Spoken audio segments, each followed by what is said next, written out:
And picking up on a tradition that started 3 years ago, last time I spoke in Sedona, and now I'm also a keynote speaker, so I have some power. So I will take my coat off, whether you like it or not.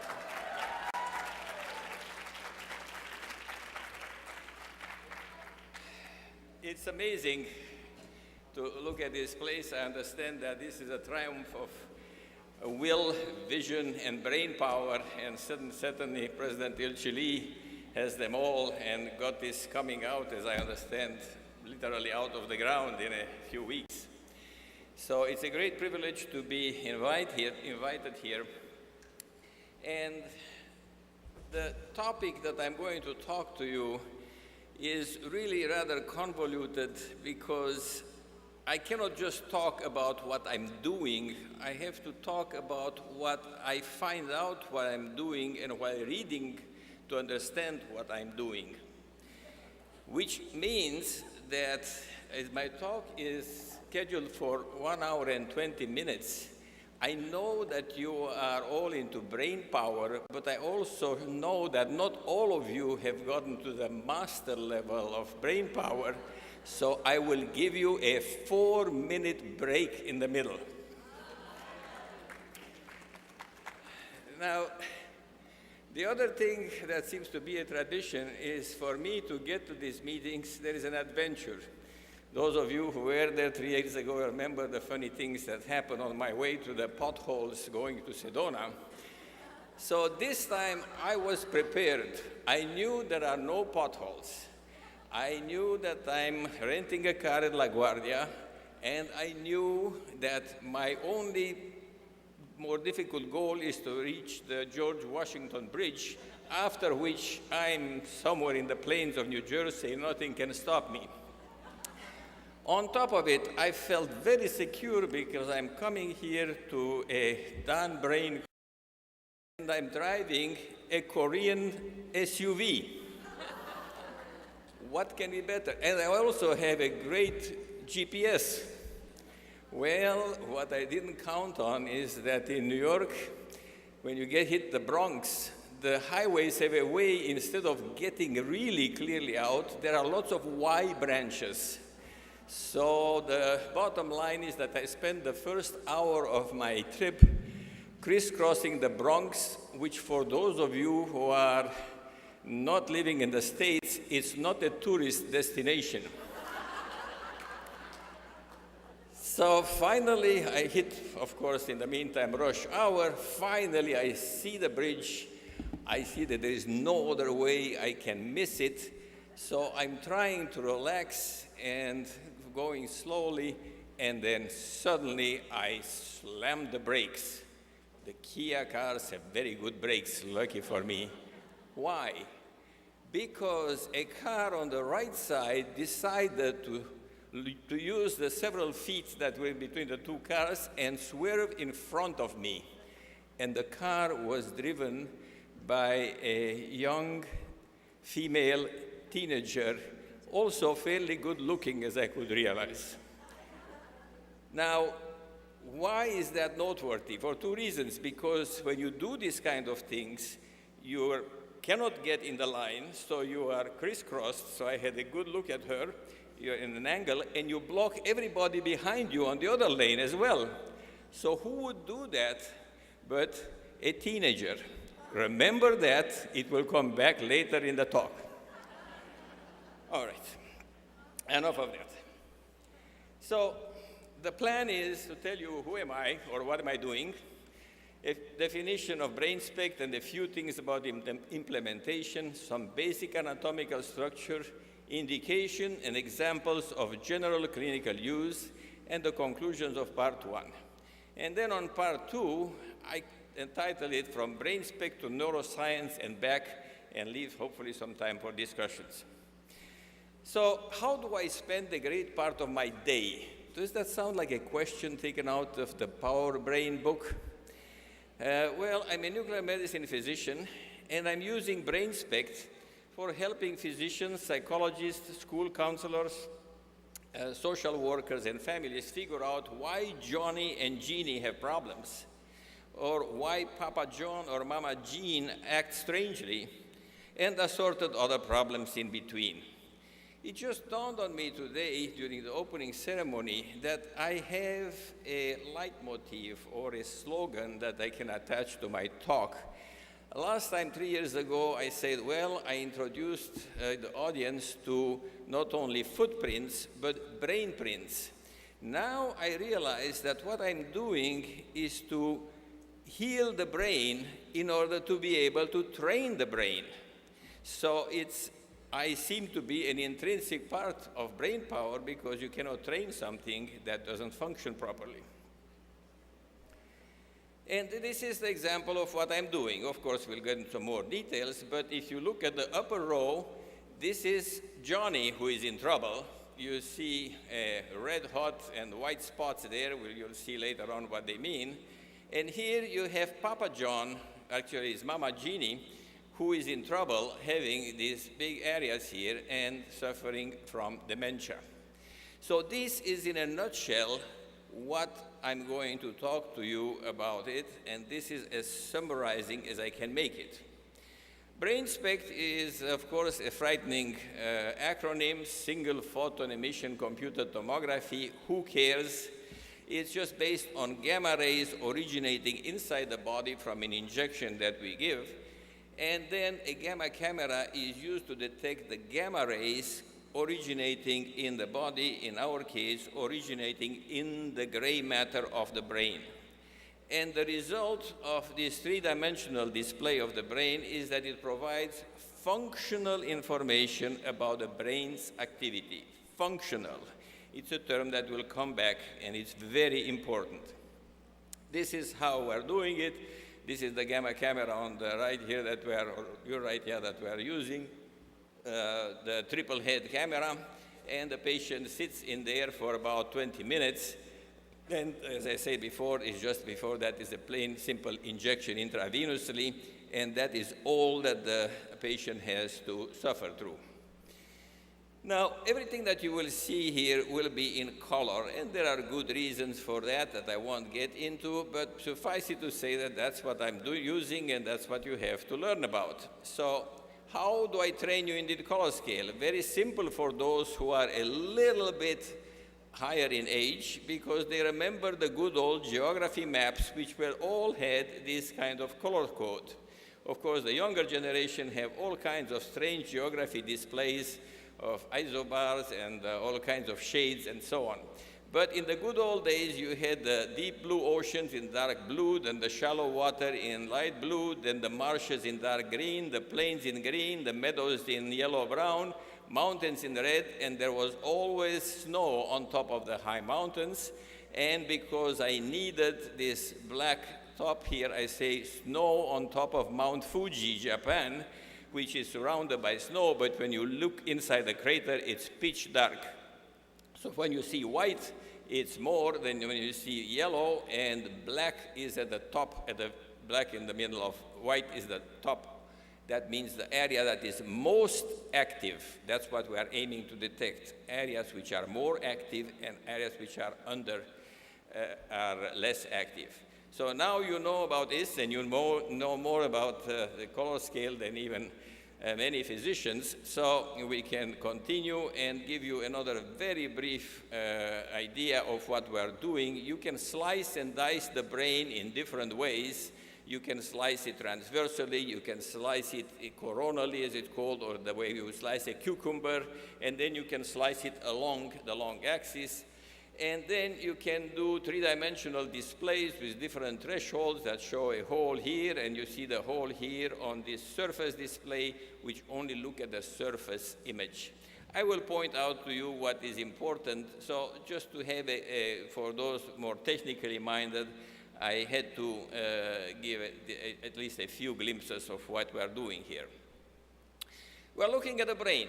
Now, by this time, you know more about the brain than a general audience. Obviously, here is maybe just another rendition to remind you that we're dealing with several lobes, the frontal lobes, the temporal lobes, the parietal lobe, occipital lobe, and then if you open the brain through inside, there are some very important structures here inside, along the middle, this is called the cingulate gyrus, posterior and anterior, and this is part of the limbic system, which you already also have heard about from the Power Brain books, and that is very, very important. And then, not to be neglected, even though it's tucked away, is the cerebellum.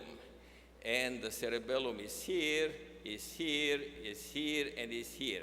You better remember the cerebellum because there will be a quiz 1 hour after the talk. You have to remember 4 important technical words, and cerebellum is one of them.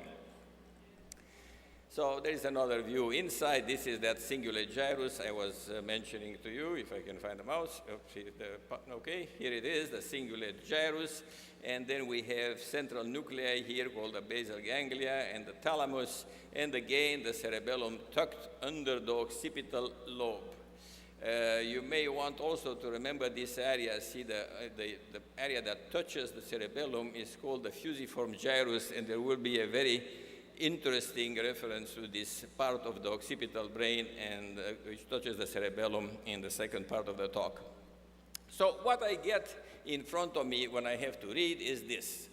Just to give you an idea, I won't even try to explain to you what's happening on these multiple slices because we will take key slices out of this.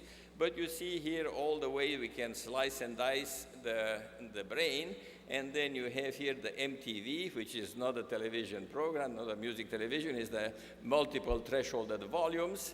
And then you have these surface images normalized. I won't go into details, but it's very handy to look at the right surface of the brain and the left surface of the brain, for example, without having to pile these slices in your mind and imagine what's happening on the surface.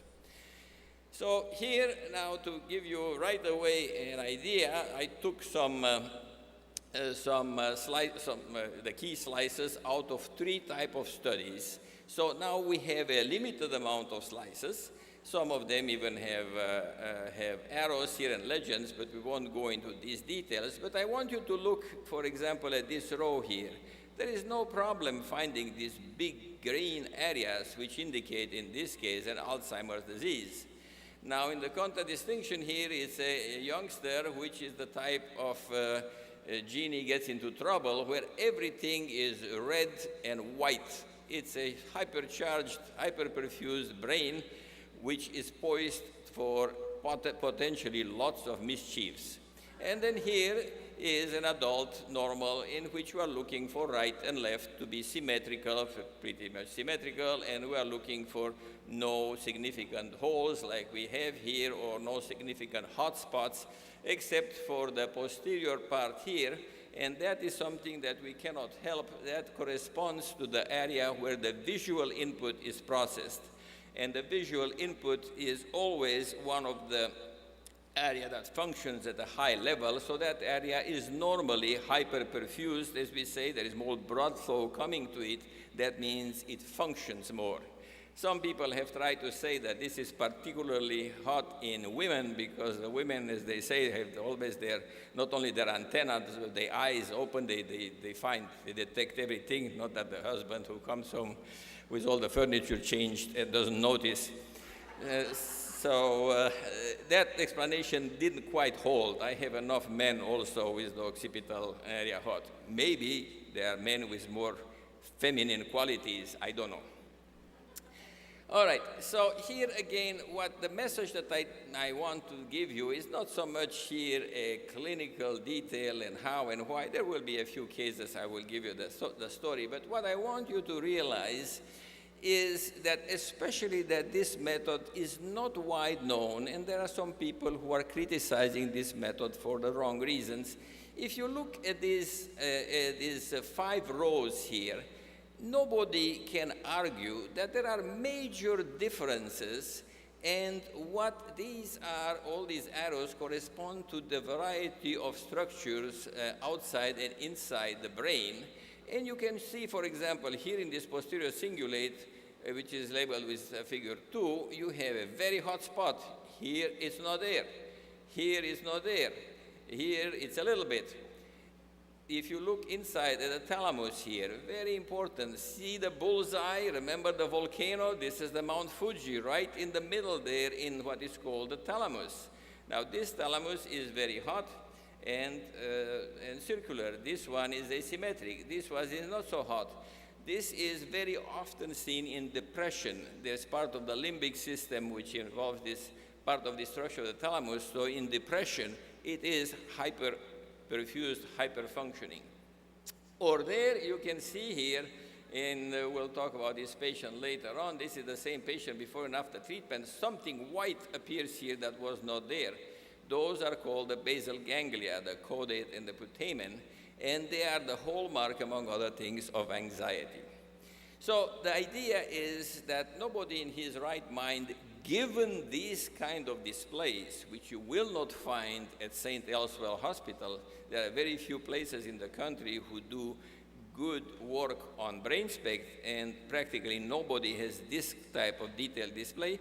You cannot argue with the fact that there are major differences between patients. That means there must be some useful information that I can give to the referring psychiatrist, neuropsychiatrist, or general practitioner, whatever. And finally, another word for you to remember, comorbidity, which means coexisting conditions. Life would be very simple for the psychiatrist if there wouldn't be coexisting conditions. In other words, a plain ADD, a plain depression, just a pure anxiety, any good psychiatrist should be able to treat it without my help or without any imaging help.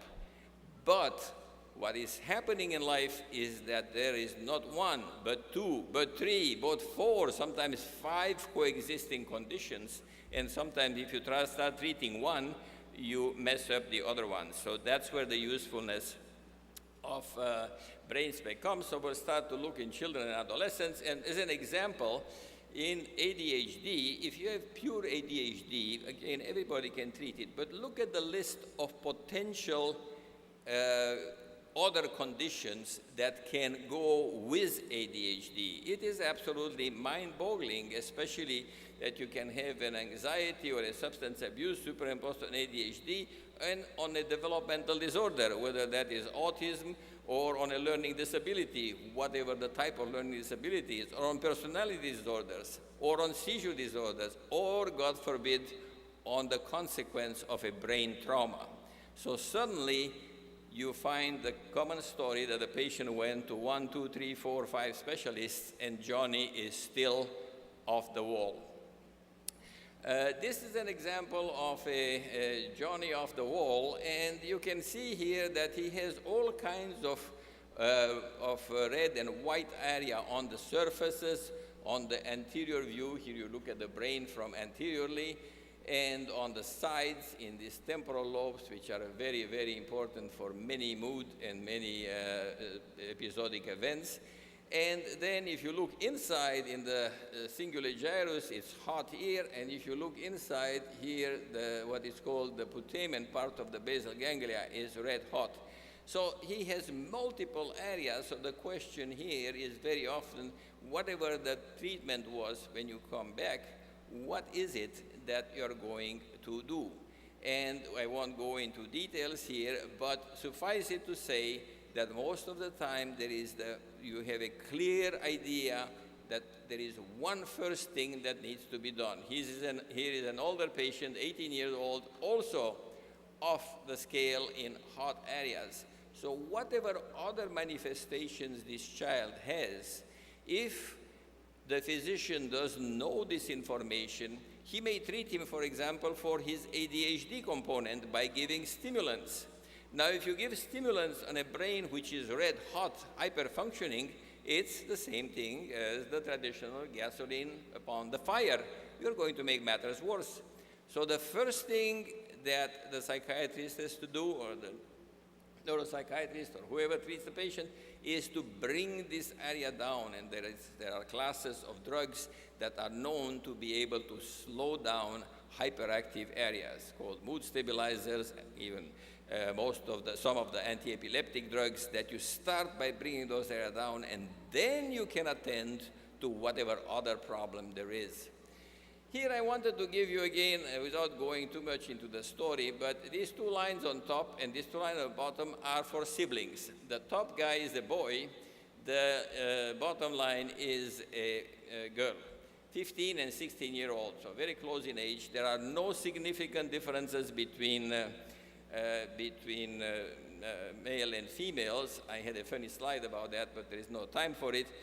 But what I want you to point to see is that this was the boy was any parent's nightmare. He was hyper, he was oppositional, he was violent, he was getting into fits of rage. You name it, mood fluctuations, you name it. And look how many hot areas there are. And even here, if you look, there is all around after this threshold, there is still a lot of activity. Something like Daniel Amen in California has called the ring of fire. You look at his sister, totally different. As a matter of fact, look what is standing out, the thalamus. You see that bullseye in the middle, and very little else. You see the cerebellum, because the cerebellum is normally seen as having higher perfusion. It has quite a large volume there. But in essence, once you threshold, you are just left here with the thalamus. So what was the trait of this girl? She was very shy, she looked rather down, and she was wearing a wig. She had what is called trichotillomania. She had pulled all her hair out of her head. So you can see that great differences in brain spectrum can mean something totally different. The mistake, I'm not talking to physicians, but I have to get that off my chest. The mistake is, well, Dr. Pavel, so you tell us that the brain spectrum is specific for trichotillomania. And my answer, if I wouldn't be at the podium, I would say, no, dummy, that's not what I said. So the idea is this is not specific for trichotillomania, but it's very often seen in depression, and you have to put what you find here in the context of the other clinical findings. Here is another 13-year-old girl, and here we have also all kinds of marks and so on, but it's yet another case in which not only did she have lots of hot areas all over the place, but she also had this combination. If you can follow here, what we call the cingulate gyrus is hot from the back all the way to the front almost. There is white, white, white, white. So when this area, which is the limbic system, as we'll see later on, when we'll talk about more neuroscience things, part of the limbic system, which controls moods, these areas can generate what is called limbic seizures. That means you don't really have a seizure, you don't even have a staring, but suddenly you, out of the blue, you get into a totally funky mood, and everybody around is puzzled. So that's what the limbic seizures are, and like any other hot areas, they need to be brought down once you have this information. The other thing what I want to show you, the striking things, there is an unfortunate thing called fetal alcohol syndrome, which is actually fetal and drug alcohol syndrome.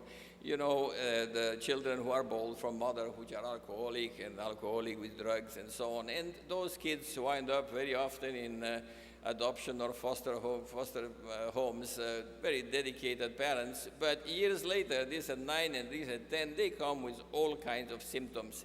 Now, the symptoms of these two guys were not quite similar, but not identical, but they were quite similar. Nevertheless, you can see that even here, do we have something specific for fetal alcohol syndrome? No, there are too many other variables. So you will treat this top patient differently than this bottom one because you see the difference in areas of hyperfunctioning all over in this case, and very few in this area, to the point that when you threshold, you're only left with the cerebellum. And finally, just to touch on autism, this is not the place to dwell on it, but autism is becoming such a big problem these days, and it seems to be a real problem, not a false problem, like some people try to say.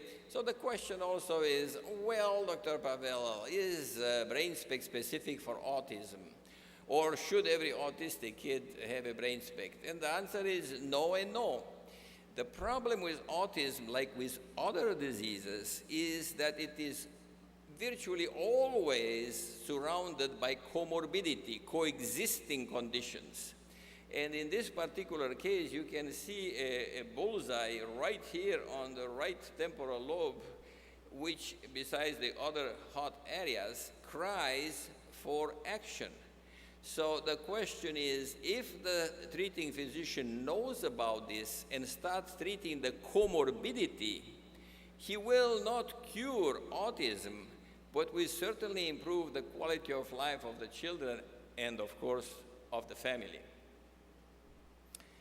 If we go to the adults, here is a, let's see, why do I have this one first? Well, yeah, let's get the depression first.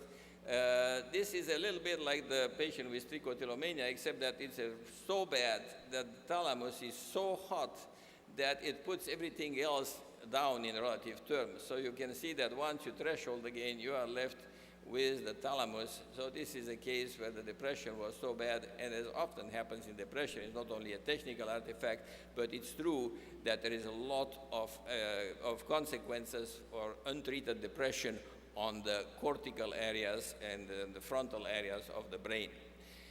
Now, I'm going back to this case because even though it's not a spectacular case, it shows that you don't need to have only the things that you see while opening the door. You don't have to be a specialist.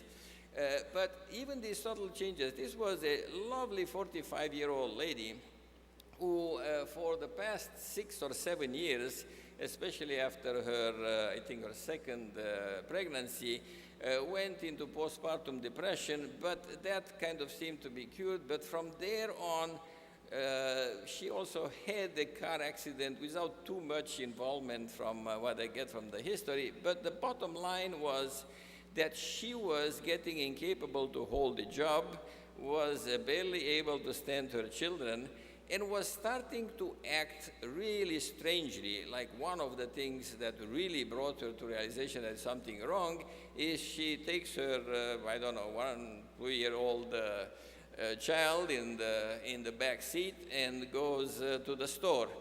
And gets into the store and shops, and then realizes that she doesn't have the child with her. She calls the manager, they call the police, and they found out that she forgot that she locked her child in the car.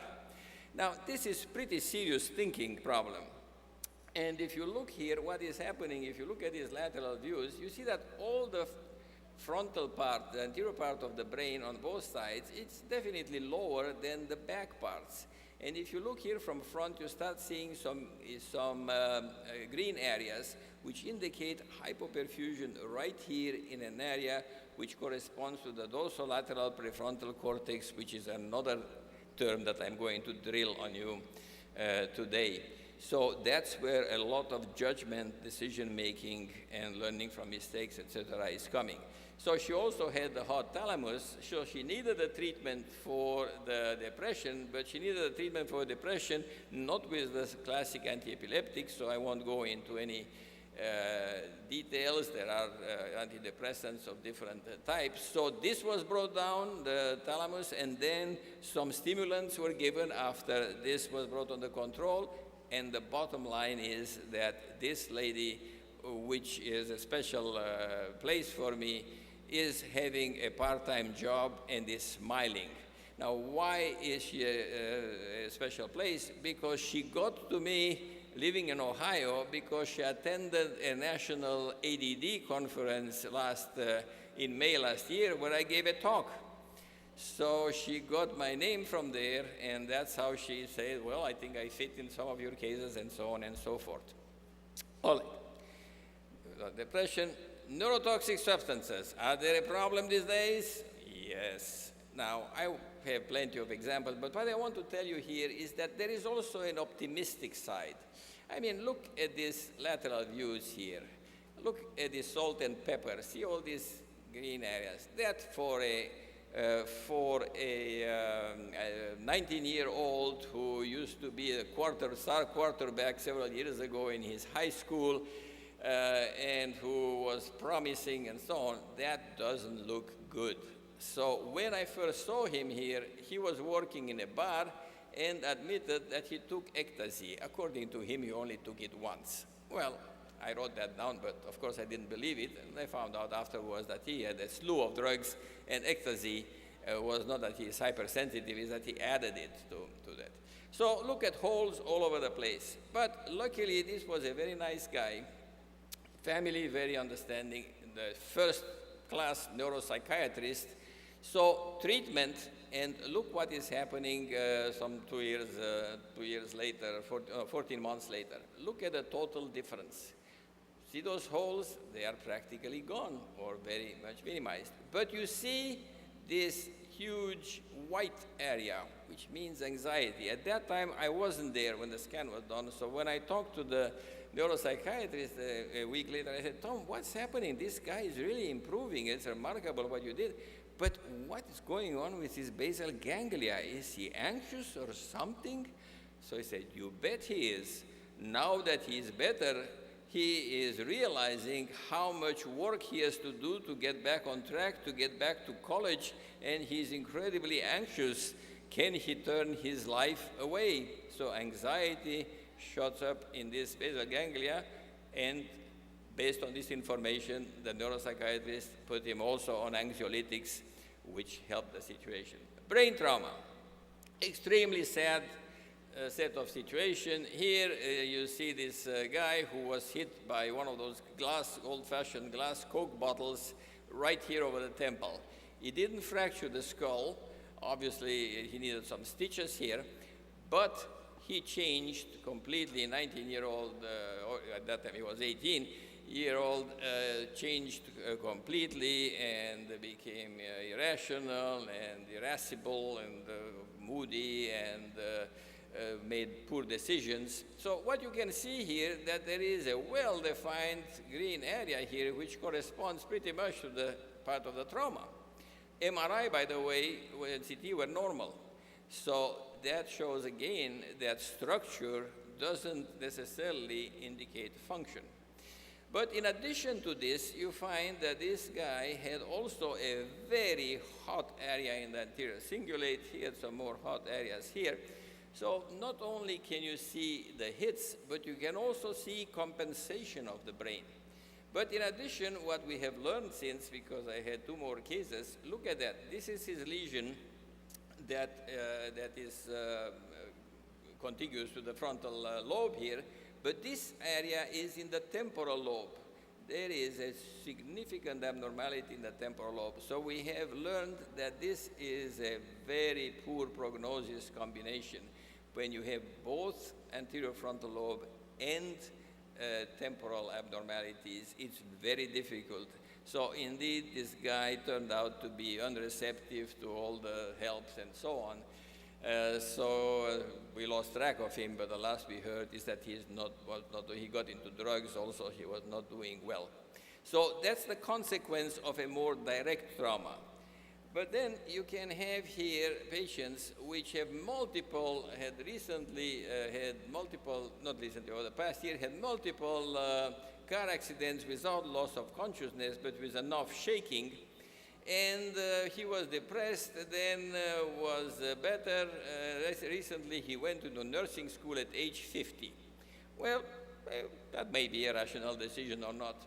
But he had to drop out because the depression took the best of him. And 3 months before the scan, he inflicted a wound to the right temple by putting a nail gun to his right temple. Talk about thinking. So if you look here, there is very little red color over all this frontal lobe, and you see when you look from the front that you have both frontal poles are green. So we are having underperfusion exactly in these areas, among others, which lead you to irrational decision. Now, interestingly enough, the nail gun didn't do much because it was in the right, and if anything, the worst abnormalities in the left, which are probably the consequences from his past accidents. But be that as it may, the dorsolateral prefrontal cortex is certainly having a role in making the poor decision to use a nail gun for a different purpose. So here we switch gears and we go to Papa John and Mama Jean, and you have here a 53-year-old female teacher for 20 years plus, and she realized herself that she cannot continue teaching and went on disability 5 months before this scan. Unfortunately for her, when you see this amount of abnormality in the parietal lobes here, there is no doubt that this is compatible with Alzheimer's disease. But the question is, once you have Alzheimer's disease, what are the modern possibilities? There is some treatment that keeps it down, and there are some adjustments that can be made, so you continue to have a reasonable activity of daily living. And this lady was remarkable because she told me her story. She is the one who went to say, I need to go on disability. Why is that? Well, look what is happening here in the orbitofrontal area here. There is no real abnormality here. And if you look from the front, there isn't even hyperperfusion in the frontal lobes. So that means that the areas which are heavily involved in thinking and in decision making are still functioning.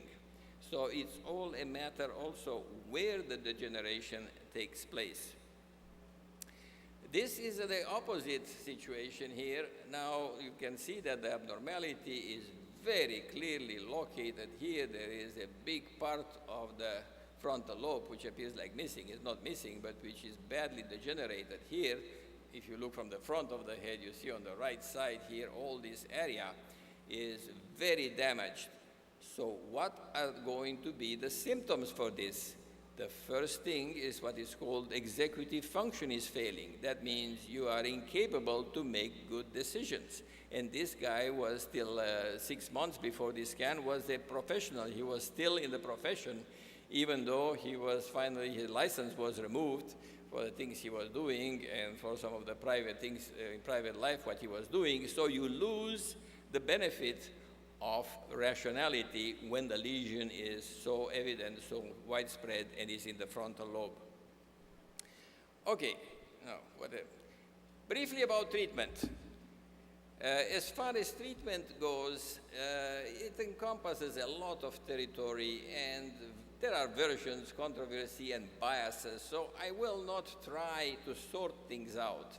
But it dawned on me that it's worth for us all to remember that when you do these studies, you do them for a scope. As I said at the beginning, I'm there to help the professional, the physician, reach a therapeutic strategy, a treatment strategy for these patients. Now, in general, as you most likely know, there are curative methods. Individual is sick and seeks a cure, and you get medication, psychotherapy, or even alternative treatments, or prophylactic prevention. The individual is healthy and needs to think about his future health, which we all know is often a very tall order. And most of the prophylactic treatment is based on alternative medicine, alternative treatments. Now, example of the alternative treatments when it comes to mental diseases is very vast.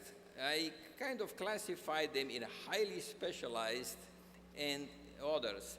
The highly specialized are things that you most likely have heard back, neurofeedback, in which you train the brain on a computer screen by sort of stimuli which help ultimately the brain change the wave shapes of his electroencephalogram, and it goes often to stabilize and to improve the functioning of the patient. A very exciting one, albeit not yet officially in wide use, is transmagnetic stimulation. Very few places are doing that, and that is shooting magnetic fields into the brain through some probes, which in effect replaces the infamous electroconvulsive shock therapy, which you all have heard, where you have to get in the hospital, get anesthesia, and get into all kinds of convulsions. It's a horrible horrible treatment, but it sometimes works. Here, the transmagnetic stimulation, there are sessions of 20 minutes where you sit there, you have your computer, you do your games or your work, or you read your magazine or whatever, or you chat with the patient in the other chair, and then you come back, depending on the situation, you It's a repetitive, you have to do it several times, but it is often spectacular in helping with an additional medication. Eye movement desensitization reprocessing is also a very highly technical method. Neurooptometric therapy rehabilitation is something that I became aware only recently, and it says some remarkable things in ways in which some ADD kids, for example, you realize that some of the reason, these neurooptometrists realize that some of the reasons why they are inattentive is because they cannot keep their eyes focused in the right place. So just by correcting with special lenses or with special movements, suddenly you find out the attention span increasing and so on. And finally, the hyperbaric oxygen therapy, which is more and more in use now in a variety of cases, mostly in major trauma, major strokes, and in autism. It's also a highly specialized, and it's expensive, it takes long, but it seems to have some results. And finally, you have things like coordination, equilibrium exercise, abdominal breathing, physical exercise of any and all. They are useful. In yoga, there is a very recent 2007 article about a different type of yoga, the Iyengar yoga, as complementary treatment of depression, with very clear controlled study showing that in some subdivisions of depression you can get this. So I was left here to ponder what is the role of Dhan yoga. It should be a great prophylactic and treatment value, and theoretically a good possible complementary approach for healing, given its multi-pronged approach towards illness and illness prevention.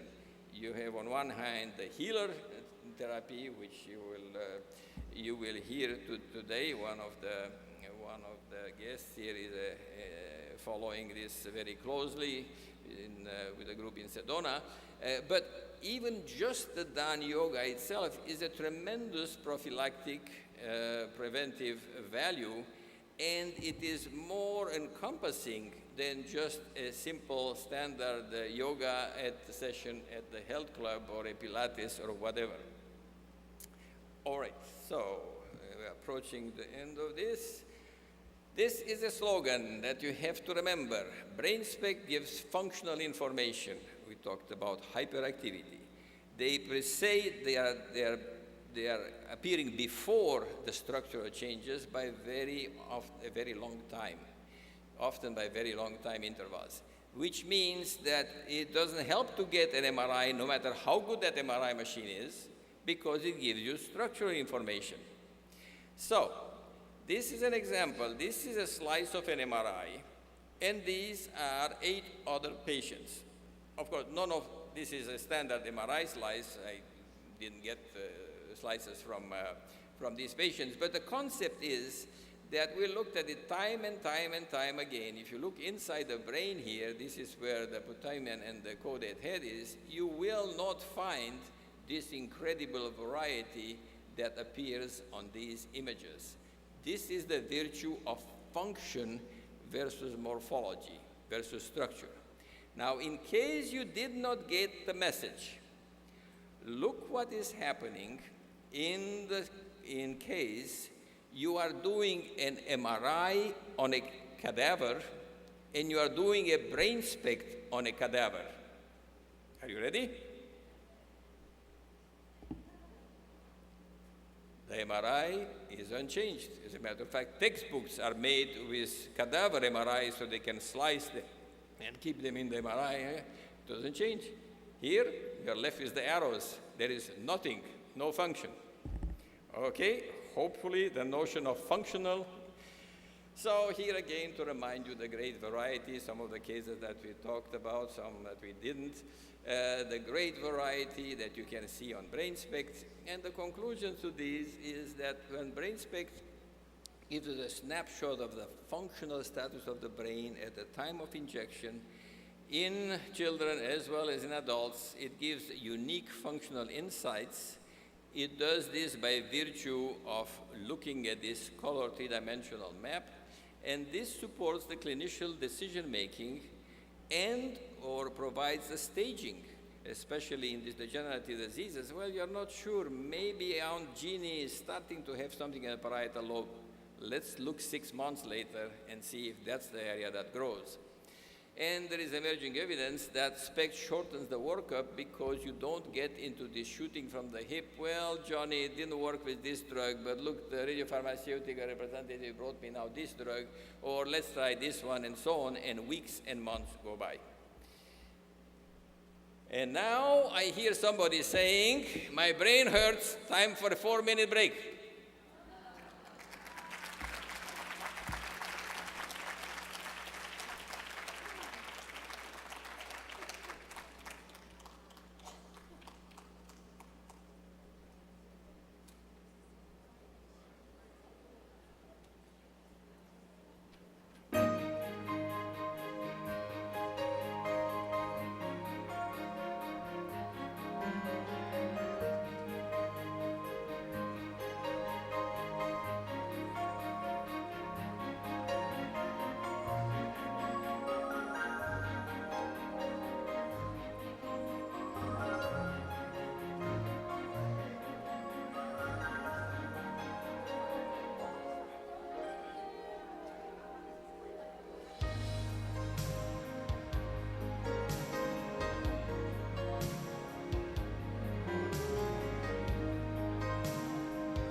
Okay. No more excuses. The brain cannot hurt anymore. Uh-oh. Let's see. That's another.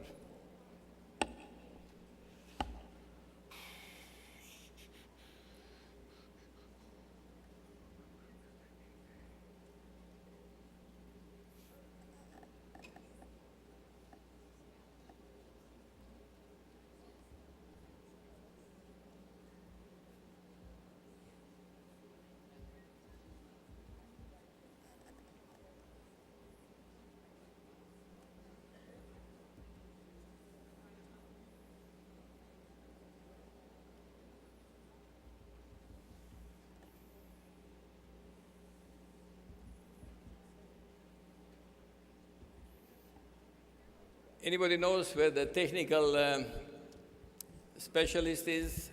The computer seems to be locked at a point where I cannot continue.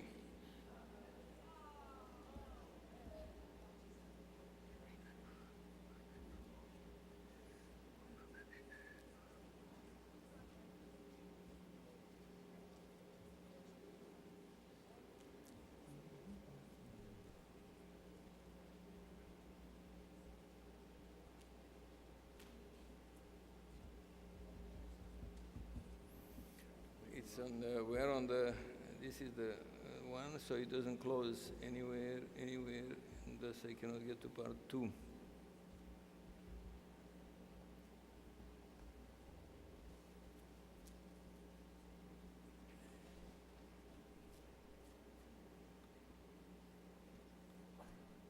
Oh. Let's see, good. All right, he saved the day. Now, this one is related to complexity, and that is the third word that I want to hammer on you today, complexity. So when you think about the brain, it's marvelous, but it's complex, and you cannot take anything for granted. And my way of looking at it is that there are no what you call those baking cookie recipes, or whatever the term is.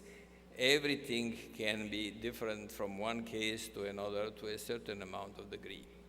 Well, you are lucky, or the children are lucky, that Dan yoga is around, that brain power is around. You recognize this slide from the Power Brain book. And it is indeed, I think, a great service that from a young age, somebody tells these kids that there is something in the middle called thalamus. Now, how many years did you go through life till you found out, if you ever found out, that there is something in the middle of the brain called thalamus? And what the different parts are doing. And the point is that for the children to grow with this awareness, starts giving them a possibly glimpse into how complex the adult human brain is. This is an old slide, but I still have to find something better to summarize on one slide how complex things indeed are. And you can see here that, how did I do that before? You were talking about billions and millions of billions of interconnections and neural networks which keep being identified and keep being formed, and the influence on these billions and millions of heredity, learning, environment, and other factors. I mean, it is absolutely amazing. Now, when you think about the brain, we are very easily conditioned to think about number of cells, and we're getting very hooked on the number of cells, and are they really diminishing with age, and how many nerve cells did you lose yesterday as compared to 2 days before, and all these kind of things, which are a rather pessimistic and depressing way of looking at things. What is apparently even more important are these interconnections, because we find out that, for example, if you take a noun, chair, and you want to remember about the chair in your friend's living room, I mean, there is no real place in the memory storage areas of the brain to put that chair. But there is a whole set of interconnection, if you want to really remember about that chair, that will associate now a whole group of neurons, change those interconnections, and then when you need it, that pathway will tell you, oh yeah, that's the chair in your neighbor's living room or whatever. Now, also to give you an order of magnitude here, the brain is 2% of the total body weight, but it consumes 20% of the body's energy. That tells you something about the brain. And what is not on this slide, and that is very new neuroscience information, is that we always think that when we are not doing a task, or if I'm not giving a talk, or if the teacher doesn't pester you with yet another homework of mathematics or whatever, that the brain is just there sitting idle and waiting for the next stimulus or the next task. That's absolutely not true. And there is a background level of activity in the brain, which turns out that lately it's very, very, very important to detect, and we have means to detect that by very sophisticated measurements. And that when you really start doing something, it's just a spike on top of an activity which is already significant. Somebody likened it to the proverbial iceberg, where you see the tip of the iceberg, but there's an enormous portion which is under the surface of the water. Again, you talk about complexity. Just look at these. These are so-called the Brodmann areas. All those red numbers are representing areas of the brain which have a certain structures, and many of them have been related to working in preponderance, mostly for some actions. Now, just by looking at the amount of figures that are on the outside of the brain and on the inside of the brain, and the way they are interrelated and the way they are different shape and sizes, you realize that there is also an anatomical complexity at the cellular level besides the different big structures that we're accustomed to deal with. And then this is also something that you know, because I don't know if it was on one of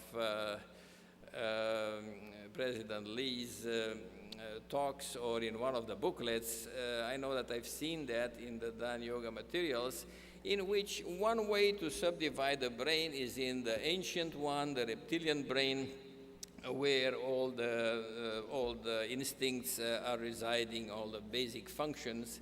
And then you have the limbic system, which is where the affective knowledge, where all the emotions are, and which interacts with the rest of the system. And then you have the neocortex, which is the outside of the brain, where all the so-called declarative knowledge is. That means all the information that you have to generate, store, manipulate, sort out, and so on.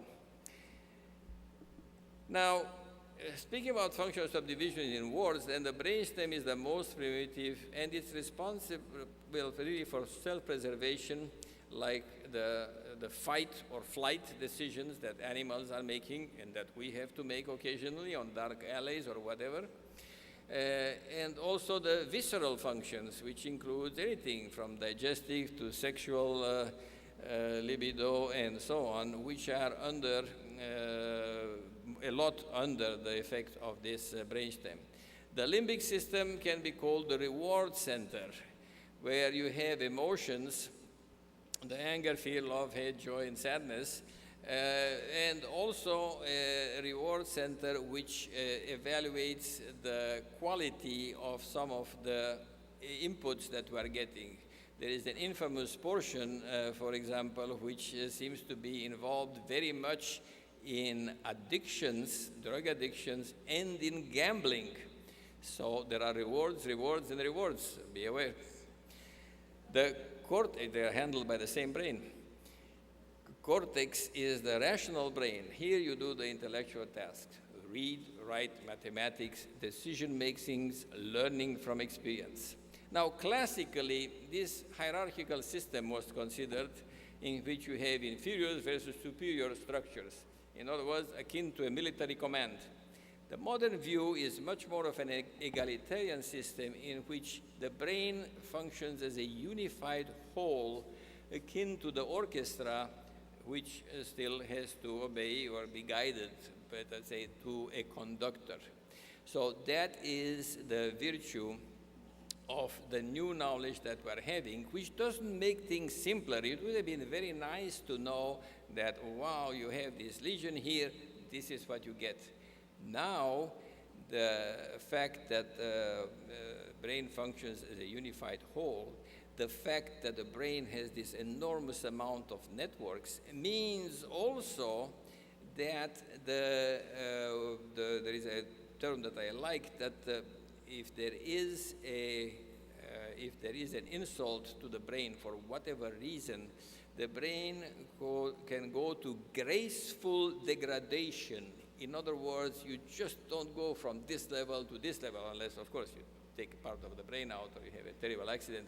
But otherwise, the brain can compensate to an enormous amount of extent. And even these days, we know that it can even regenerate, which is called brain plasticity, which is a very trendy line of research that goes on these days as well. Now, when it comes to behavior and brain complexity, it's obvious that it's not going to be simple. The behavior is generated, in essence, by the conversion of thoughts and emotions or feelings. Now, these emotions, again, anger, joy, fear, and so on, are considered the irrational part of humans. And the reason is that they don't have to, but they can result in behavior that may be detrimental to the subject. We all know what the excess of anger can lead that we regret for the rest of our life.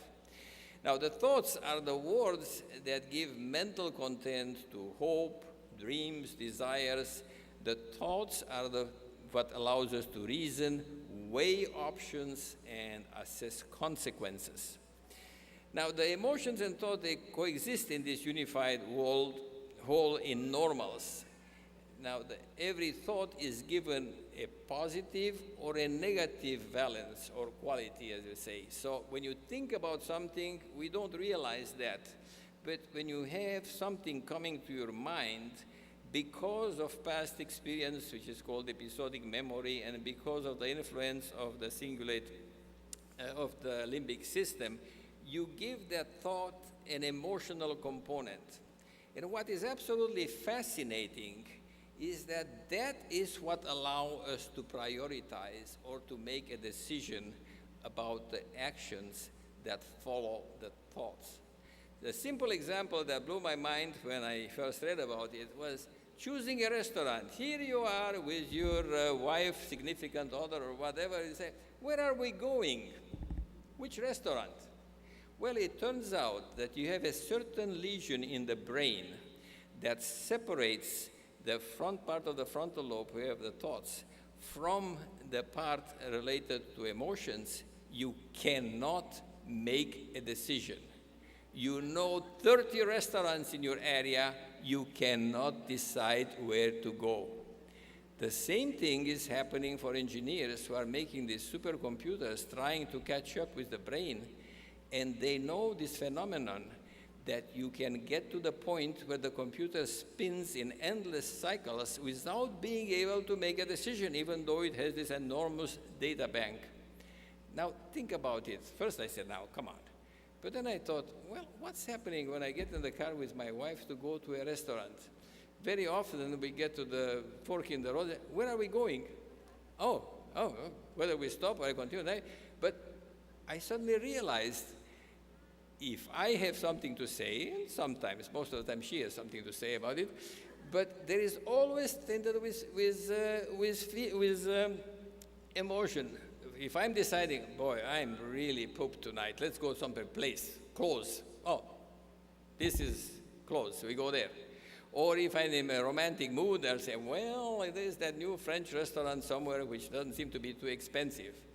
So suddenly, you realize how you get to the decision, there is something that is tainting. For my wife is, oh no, tonight I really feel for Mexican.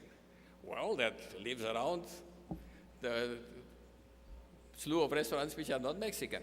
So that is the importance of emotions and thoughts coexisting in a unified whole in normals. Now, we talk about normals. So a former pastor of my church wrote a book called Everybody is Normal Till You Get to Know Them. So I understand, you always have some people in mind, yes. So just look here in this, I try to put together the type of individual people and how they behave in life. And no, you have to be pretty normal to be able to play competitive baseball, to win a lacrosse thing. Even this guy with violent thoughts still may be reasonably normal.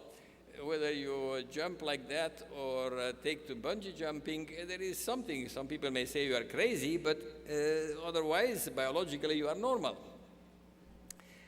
So this brings us to the executive function. What is the executive function? The executive function is what allows you to make rational decisions, to get elaborate computations, most importantly, to take advantage of past experience, measure risks, don't repeat mistakes, weigh the consequences of actions, and so on. So the dorsolateral prefrontal cortex, DLPFC, this is one of the things that absolutely needs to be hammered into your memory for the rest of your active life. This is a very important area, this pink one. This one has also some important functions, but it seems that it's more to sustain the action than to initiate it. Now look at the difference with the monkey. Look at how tiny this area is in the monkey, so we can pride ourselves that we have bigger volume and bigger surface for this dorsolateral prefrontal cortex, so they are in cages and not we.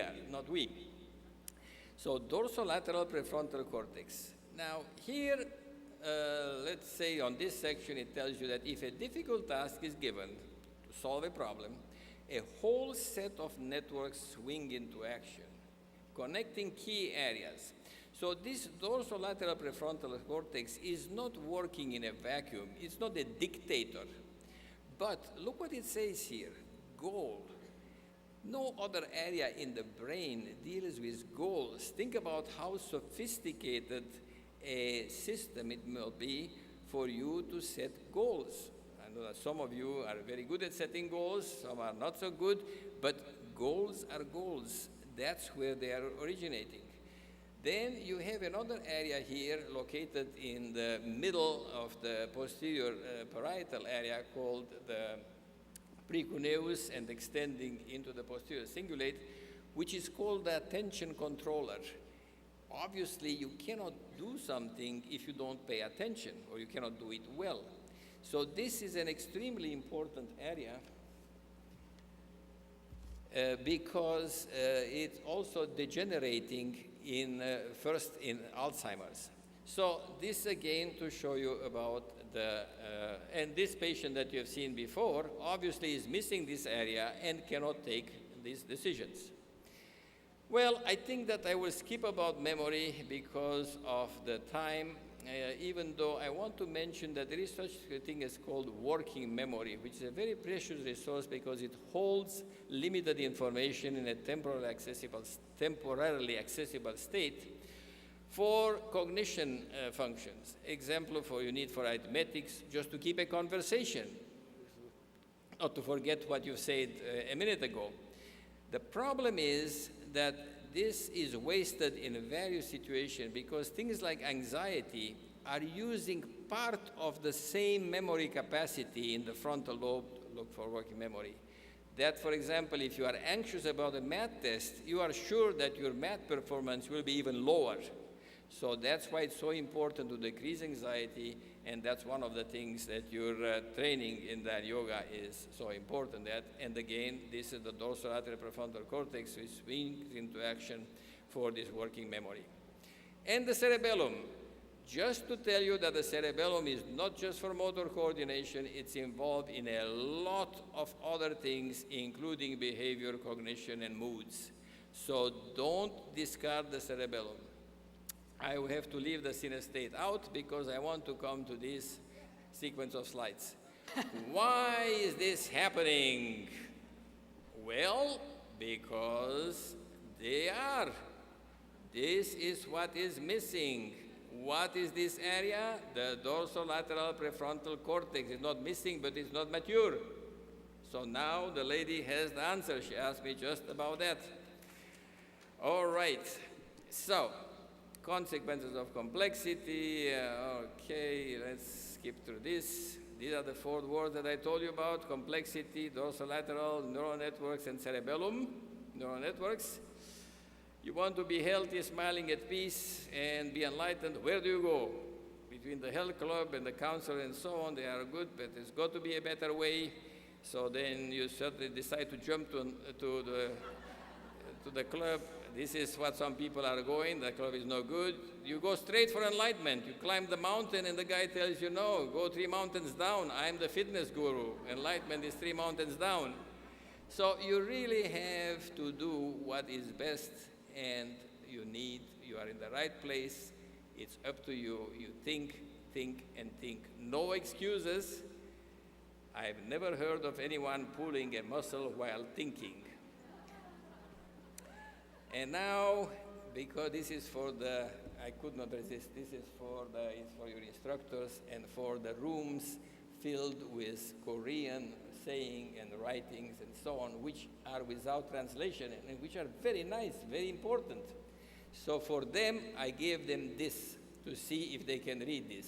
They won't be able because my son who learns Arabic wrote that, and the translation is, your life will develop whenever your mind is developing. And for those of you who are in a little bit more age, when it comes to staying young, a mind lift beats a facelift every day. And 70 is the new 40. All right. What does the future hold? This is just, my last slide comes now. I just want to pull a plug to make sure that they invite me for the next conference. And here you have it.